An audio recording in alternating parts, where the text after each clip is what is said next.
July 9th, 1941, 05:32 hours, over the English Channel. Squadron leader Douglas Bader's Supermarine Spitfire. Mark II cuts through morning fog at 12,000 feet. His prosthetic legs, fitted at Roehampton Hospital after the 1931 crash, rest against rudder pedals modified by RAF engineers.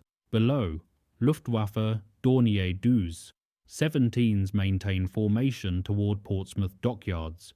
Fighter command records show 72% interception success this month, but Bader's 242 squadron achieves 89%. His hands, steadier than most two-legged pilots, grip the control column. The Merlin engine's 1,200 horsepower hum fills the cockpit. Intelligence estimated 15 bombers, radar plots confirmed 23. Bader's wingman, pilot officer Willie McKnight, breaks radio silence. Bandits at 10 o'clock, skipper. The moment carries weight beyond tactics. 2 years earlier, doctors declared him permanently grounded. Today, he leads men into combat. The file would note simply, enemy engaged, channel sector. But the sky ahead holds a different truth. On November 14th, 1931, at RAF Duxford, Cranwell graduate Douglas Bader attempted low-altitude aerobatics in Bristol Bulldog Ke-1676. The aircraft struck ground at approximately 120 miles per hour during an unauthorized roll. Crash investigators found propeller marks indicating contact at inverted attitude. Bader regained consciousness at Royal Berkshire Hospital, where surgical teams under Mr. Leonard Joyce amputated his right leg above the knee and left leg below. Medical records documented massive trauma, blood loss exceeding 3 pints, and sepsis risk. Joyce's report stated, patient unlikely to achieve independent mobility. Recovery protocols assumed wheelchair dependency. The Air Ministry issued discharge papers within 6 weeks, citing King's Regulations paragraph 392, unfitness for flying duties. Bader refused the prognosis. Physical therapy logs from Roehampton show him attempting stairs within 3 months, fitted with aluminum and leather prosthetics weighing 11 pounds combined. By March 1932 he walked unassisted. By June he drove. The file remained closed, but Bader had other plans. His application for reinstatement, submitted November 1937, cited precedent from the Great War. The Air Ministry denied it. He reapplied. In October 1939, with war declared and pilot shortages mounting, the ban lifted. Medical Board Examiner Wing Commander Hallahan wrote, prosthetics do not impair upper body function or cognitive response. Bader reported to Central Flying School on February 20th, 1940. Instructors watched him climb into the Avro Tutor cockpit, prosthetics clicking against metal steps. His first solo flight lasted 18 minutes. The logbook entry read, satisfactory in all respects. He had proven the first point. Now came the war. By March 12th, 1940, Bader received posting to RAF Hornchurch, assigned to 222 Squadron Flying Spitfire Marquis. The Supermarine fighter required delicate footwork, rudder adjustments during turns, brake pressure on landing. Engineers modified his aircraft, adding extended rudder pedals and cushioned seating to reduce prosthetic chafing. Ground crews noted he taxied smoother than most pilots, his artificial limbs providing constant pressure without muscle fatigue. Squadron leader Tubby Murmagen observed Bader's first combat training flight from the tower. The Spitfire climbed at 2,800 feet per minute, rolled cleanly, dove without hesitation. Murmagen's assessment, no discernible limitation. Fellow pilots initially questioned his capability. Flight Lieutenant Dennis Crowley Milling later recalled, "We thought he'd be a liability. He proved otherwise in days. Bader's approach eliminated wasted motion. He flew by numbers, airspeed, altitude, angle, compensating for absent sensory feedback through instrument discipline. On April 10th, 222 squadrons scrambled to intercept Heinkel. He won 11s over Margate. Bader engaged at 15,000 feet, firing 4-second bursts from his 8 Browning machine guns. Gun camera footage showed strikes on the bomber's port engine. It descended trailing smoke, confirmed by Observer Corps reports as crashed near Whitstable, his first kill. The squadron intelligence officer logged it without comment, one line in the sortie record. That evening in the officers' mess, Crowley Milling bought Bader a pint. No speeches occurred. The accomplishment required none. Bader had answered the question asked since Duxford. Could a legless man fight? The record now showed he could. The prosthetics, once symbols of limitation, had become tools of war. His Spitfire's service record card listed no maintenance issues related to pilot error. In the hangar, mechanics discussed his landings. Smooth, controlled, textbook. The man without legs flew better than most with them. April 17th, 1941, brought clearer skies and heavier action. Bader, now commanding 242 Squadron at RAF Coltishall, led 12 Hurricanes on patrol over the Channel at 22,000 feet. Radar stations detected a formation of Dornier-Du, 2 Seymourlands escorted by Messerschmitt Bf 109s, heading toward Norwich. Fighter Command vectored 242 Squadron to intercept coordinates 51 degrees north, 1 degree east. Bader spotted them first, 18 bombers in Vic formation, 9 fighters weaving above. He radioed, "Tally-ho, going in." His Hurricane Mark II carried 12 Browning guns, providing 40 seconds of ammunition. He dove from the sun, standard fighter command doctrine, closing to 200 yards before firing. The rearmost Dornier shuddered under his burst, pieces separating from its fuselage. It fell away smoking. He pulled up, rolled, engaged a second bomber. This one's port wing erupted in flames. Pilot Officer Eric Ball, flying as Bader's wingman, recorded both kills in his report. The squadron claimed 7 destroyed. 3 probables. Bader landed with ammunition expended and fuel gauge showing 15 minutes remaining. His ground crew counted bullet strikes on his Hurricane's tail. 3 holes, non-critical. Intelligence officers debriefed him for 20 minutes. His account matched radar plots and Observer Corps sightings. The kills were confirmed. By month's end, Bader's personal tally reached 5, qualifying him as an ace. Air Chief Marshal Sholto Douglas visited Coltishall on April 23rd. He watched Bader walk to his aircraft, the prosthetic's mechanical click audible across the tarmac. Douglas later wrote, "His disability had ceased to matter. He was simply one of our best." But for Bader, the mathematics were simple. Each bomber destroyed meant fewer British casualties. Each sortie was addition to the defence, subtraction from the enemy. No heroism, just numbers. The war demanded efficiency. He provided it. By May 24th, 1941, Bader held command of the Tangmere Wing, 3 squadrons totaling 36 Spitfires. Fighter Command's new offensive strategy, called Circus Operations, sent bomber formations over France escorted by massed fighters, forcing the Luftwaffe to engage. Bader's wing flew 4 to 6 sorties daily. Pilots logged exhaustion in their diaries. Flying Officer Jeff West wrote, 3 scrambles before noon, hands shake during tea. The operations board at RAF Biggin Hill showed mounting losses. 8 aircraft down in 1 week, 5 pilots killed. Replacement pilots arrived from operational training units with 40 hours on Spitfires. Bader flew with them anyway, positioning inexperienced wingmen where they could learn. On May 27th, During a sweep over St. Omer, his formation encountered 30 Bf-109s. Radio discipline collapsed into shouted warnings. Bader's calm voice cut through. Maintain formation. Attack in pairs. His tactical method, the finger four formation, adopted from Luftwaffe tactics, allowed mutual support.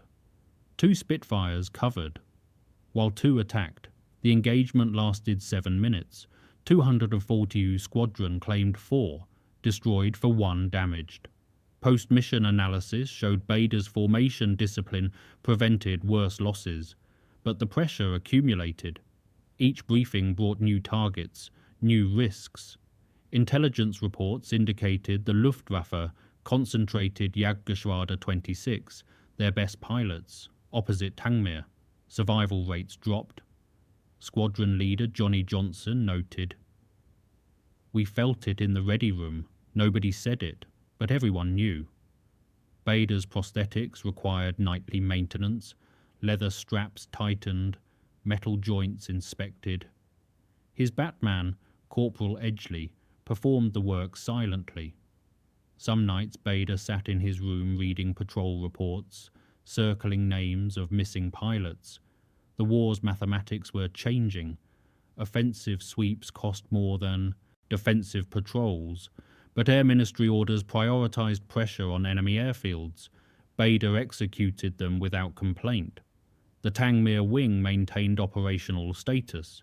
That, finally, was what mattered. Results, not feelings. Numbers, not doubts. June 4th, 1941, 1100 hours, over Le Touquet. Bader's Spitfire.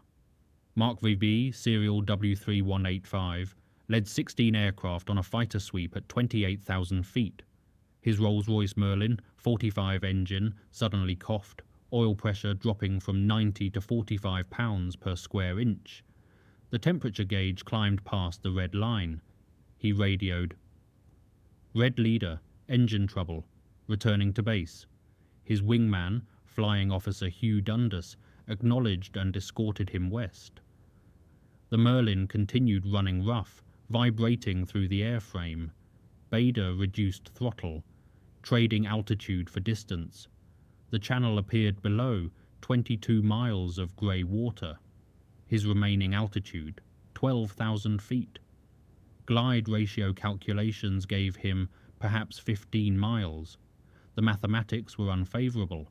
He considered ditching, but the water temperature, 11 degrees Celsius, meant hypothermia within minutes. He held course for RAF Hawking, emergency landing ground on the coast. At 6,000 feet, the propeller began windmilling. Engine seized. Silence filled the cockpit except for wind noise. Bader trimmed for best glide speed. 95 miles per hour indicated. Dundas radioed Hawkinger. Emergency inbound, engine failure. The tower cleared all traffic. Bader crossed the coast at 2,000 feet, airfield in sight. His approach was steep, speed bleeding off faster without engine power. He adjusted pitch, lined up on the grass runway. The Spitfire touched down hard, bounced once, settled. He applied brake pressure through his prosthetics, holding the rudder centered. The aircraft rolled to a stop 500 yards from the threshold. Ground crews found coolant leaking from a fractured cylinder head, manufacturing defect. Bader climbed out, his prosthetics clicking on the wing. The duty officer asked if he was all right. He was. The Spitfire, however, required engine replacement. It would be down 3 days. Maintenance records show W3185 returned to service June 7th with Merlin serial number 45376. Bader flew it again, June 9th. The failure had been mechanical, not pilot error. The distinction mattered. His record remained clean. June 15th brought recognition that transcended tactical success. Bader reported to Air Ministry headquarters in London, summoned without explanation. Air Chief Marshal Hugh Dowding met him in a wood-panelled office overlooking Whitehall. The conversation, later documented in Dowding's memoir, lasted 12 minutes. Dowding stated, "You've proven something important, not just that you can fly, but that determination matters more than wholeness." Bader received promotion to wing commander and command of the Tangmere wing, effective immediately. The announcement appeared in the London Gazette on June 17th. Newspapers covered the story. Legless pilot leads RAF wing. Though Bader refused interviews, he considered the attention misplaced. His flying resulted from training and discipline, not inspiration. But the symbolism mattered to others. Ministry of Information films featured footage of him walking to his Spitfire, prosthetics visible. Factory workers saw the reels during lunch breaks. Production increased. Morale officers noted correlation, though causation remained unprovable. What was documented, aircraft output rose 11% in July. Whether Bader's example contributed, the records cannot specify. What is certain, he flew operations daily despite administrative duties. On June 21st, he led a sweep over Hazebrouck, engaging Bf 109Fs, the Luftwaffe's newest variant, faster and better armed than previous models. Bader's tactics adapted. He positioned his wing higher, attacking from above before enemy fighters could climb. The engagement lasted 4 minutes. 2 Messerschmitts fell confirmed. Bader's aircraft returned with gun camera footage, showing strikes on both targets. Intelligence officers forwarded the film to Fighter Command Headquarters as tactical reference. By month's end, other wing commanders adopted his methods. The Tangmere formation became Fighter Command Standard. Orders circulated through Fighter Groups 10, 11 and 12.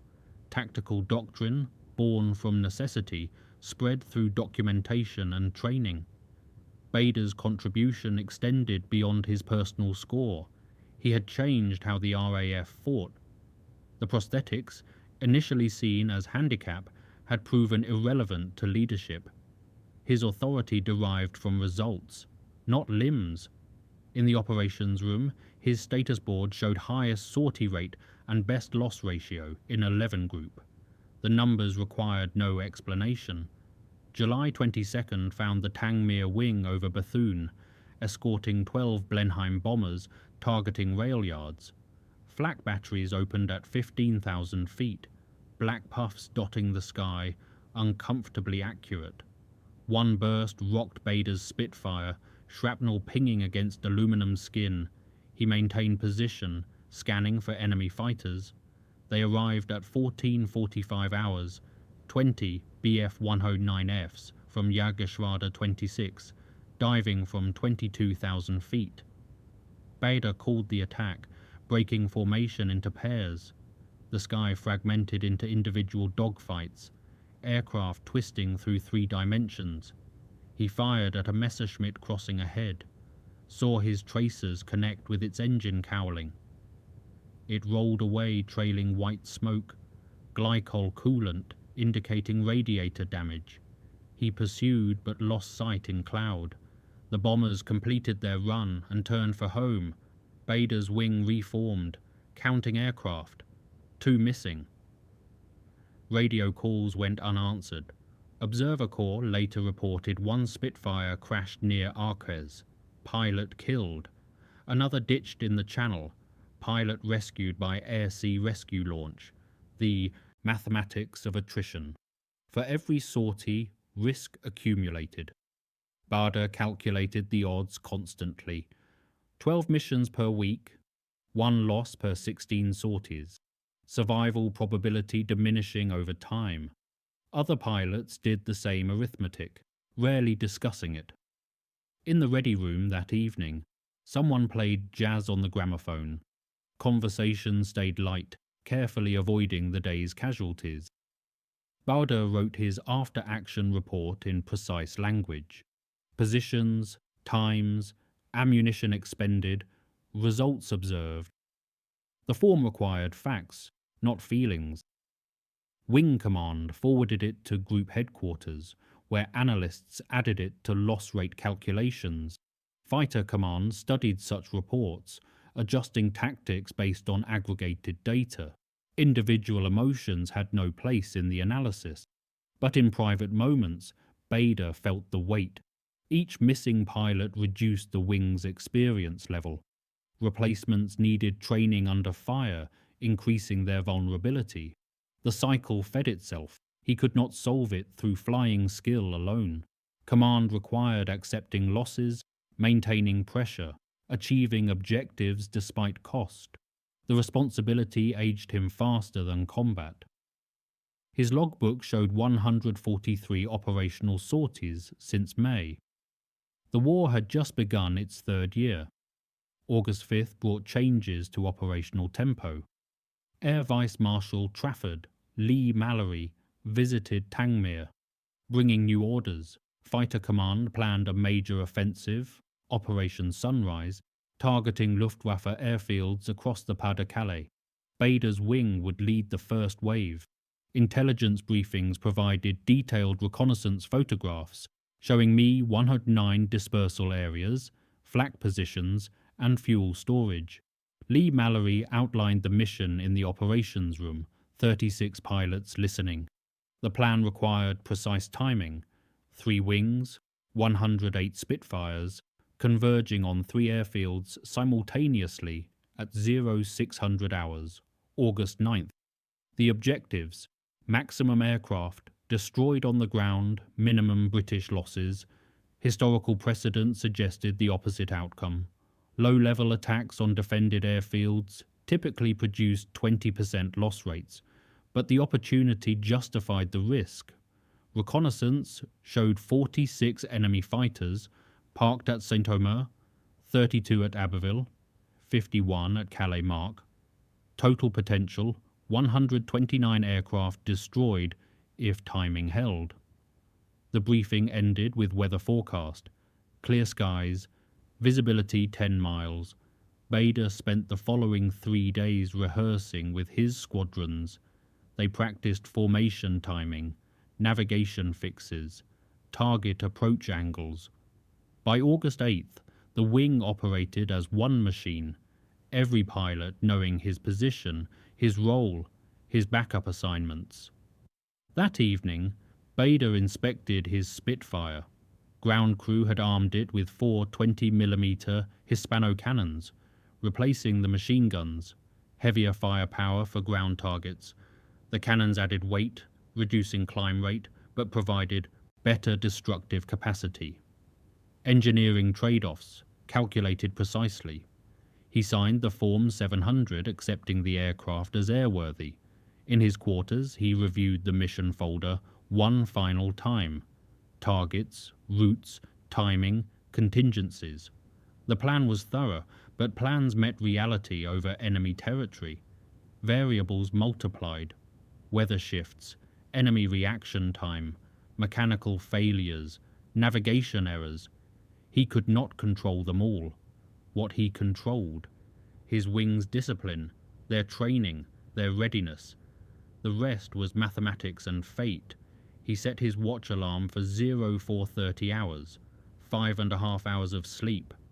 Then the mission, the largest operation he had yet led. The file would record what happened next.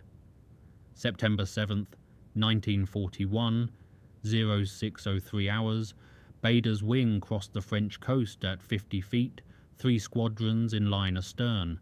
Saint-Omer airfield appeared ahead. Grass runways, dispersed aircraft, flak towers at each corner. The Luftwaffe was caught during shift change.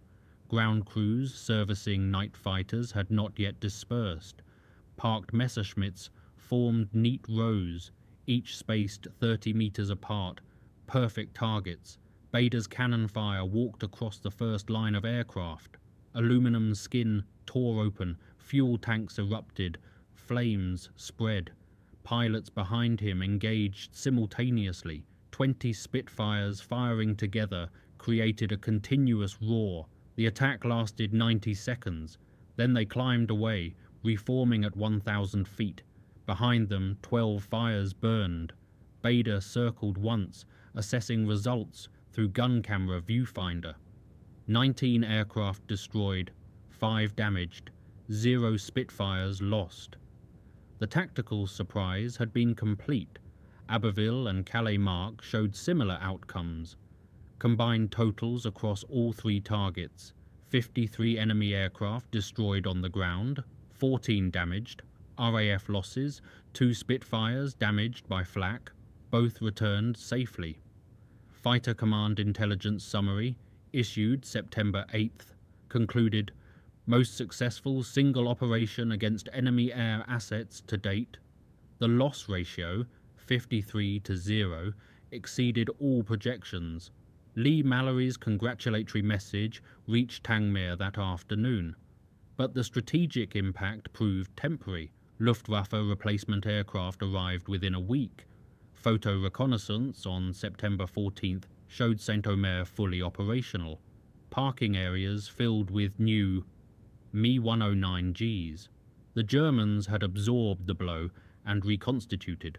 War proved its fundamental truth. Tactical victories did not guarantee strategic change. Pressure had to be sustained. Bader understood this. One mission, however successful, changed nothing. The Tangmere wing returned to daily sweeps. September brought 84 additional sorties, 6 more confirmed kills, 3 pilots lost. The operational tempo ground on, but Operation Sunrise demonstrated something important to fighter command planners. Concentration of force, achieved through surprise, multiplied. Effectiveness. The lesson entered tactical doctrine. Future operations reflected it. Bader had proven the principle. The file recorded the results. The war continued. September 12th brought different consequences. During a late afternoon sweep over France, Bader engaged a formation of FW-190s, the Luftwaffe's newest fighter, faster than Spitfires at low altitude. The dogfight descended through clouds, aircraft twisting in tight circles. At 7,000 feet, Bader felt an impact. His Spitfire shuddered. Controls went soft. He had either collided with another aircraft or taken cannon fire. Either way, the result was catastrophic. His aircraft's tail section separated. The Spitfire entered a violent spin, centrifugal force pinning him in the cockpit.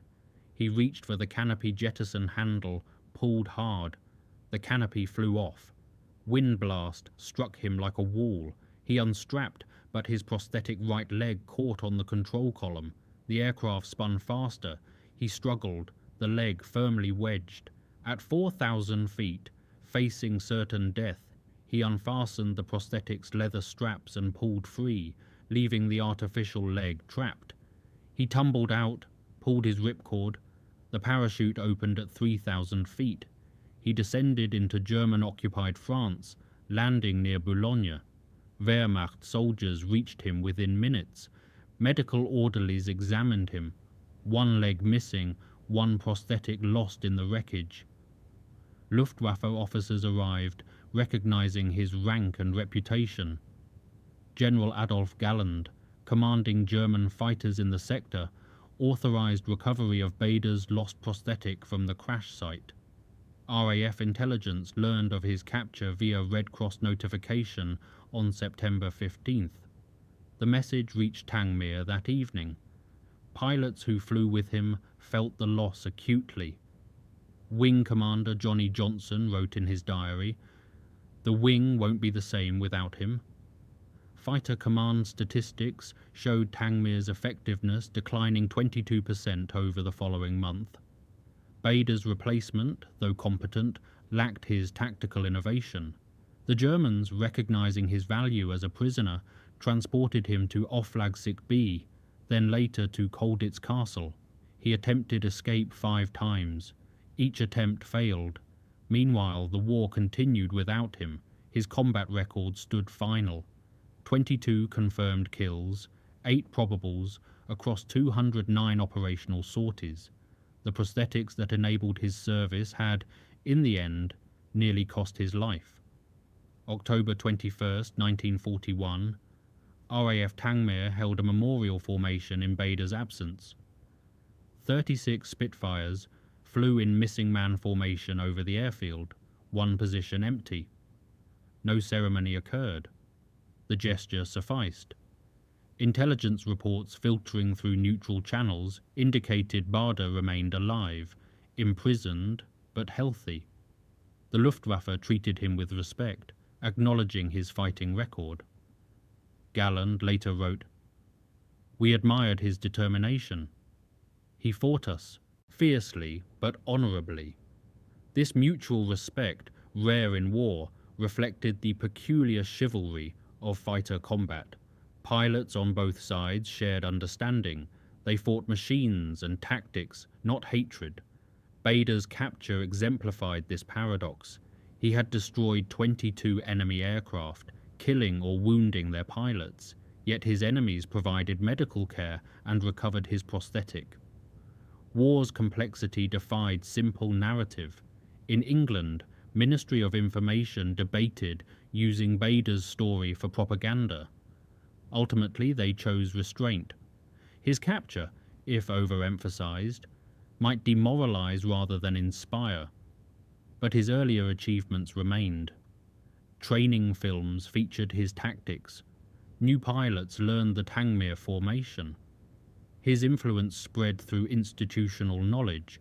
Fighter Command's tactical evolution bore his imprint. By December 1941, most RAF wings adopted his methods: high-altitude positioning, paired attack runs, radio discipline. These innovations, developed through experience and documented in after-action reports, became standard practice. Bader had not invented them. Other pilots discovered similar approaches, but he systematized and demonstrated them at scale. His prosthetics, meanwhile, became symbol rather than reality. Newspapers emphasized his handicap, framing his service as triumph over disability. The narrative served morale purposes, but missed the point. Bader succeeded not despite his prosthetics, but because he refused to accept limitation. The distinction mattered. His example resonated differently in hospitals where wounded pilots recovered. Flight Lieutenant Geoffrey Page, badly burned during the Battle of Britain, wrote, "If Bader could fly without legs, I could fly with scarred hands." Dozens of injured pilots returned to duty, inspired by demonstrated possibility. This impact, unmeasured but real, constituted Bader's most significant contribution. He had proven that physical wholeness did not determine capability. The war would remember that. November 30th, 1941, found Douglas Bader confined to Oflag 6B prisoner of war camp near Warburg, Germany. Camp records show him listed as prisoner 492, housed in Barrack 18. He immediately planned escape. His first attempt, November 15th, failed when guards discovered a tunnel before completion.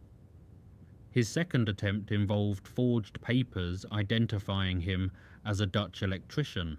German intelligence officers intercepted him at the camp perimeter. His third attempt, documented in camp commandant reports, utilized bed sheets knotted into rope. Guards found him, suspended from the wire fence at 3 a.m. The Luftwaffe, frustrated by his persistence, transferred him to Stalag Luft III in April 1942. There he participated in several organized escape attempts. None succeeded. In March 1944, following the Great Escape mass breakout and subsequent executions, German authorities moved him to Colditz Castle, reserved for incorrigible escapers. He remained imprisoned until April 16, 1945, when US First Army liberated the castle. Bader returned to England on April 21st. RAF medical examiners cleared him for flight duties within 2 weeks, but the war in Europe ended May 8th. His service record closed with final statistics: 209 operational sorties, 22 confirmed enemy aircraft destroyed, 8 probable, 11 damaged. Post-war, he returned to Shell Oil Company, where he worked before the war.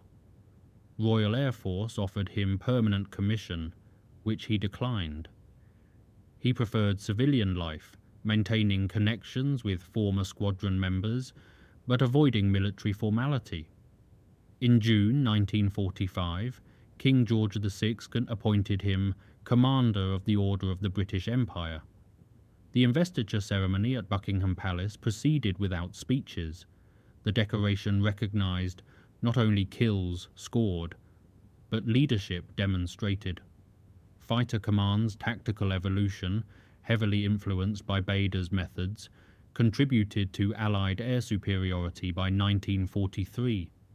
This impact, impossible to quantify precisely, shaped the war's outcome. Meanwhile, Bader's prosthetics underwent improvements based on his wartime experience. The Ministry of Pensions studied his case, modifying designs for disabled veterans. Thousands of amputees received better-fitted limbs as a result.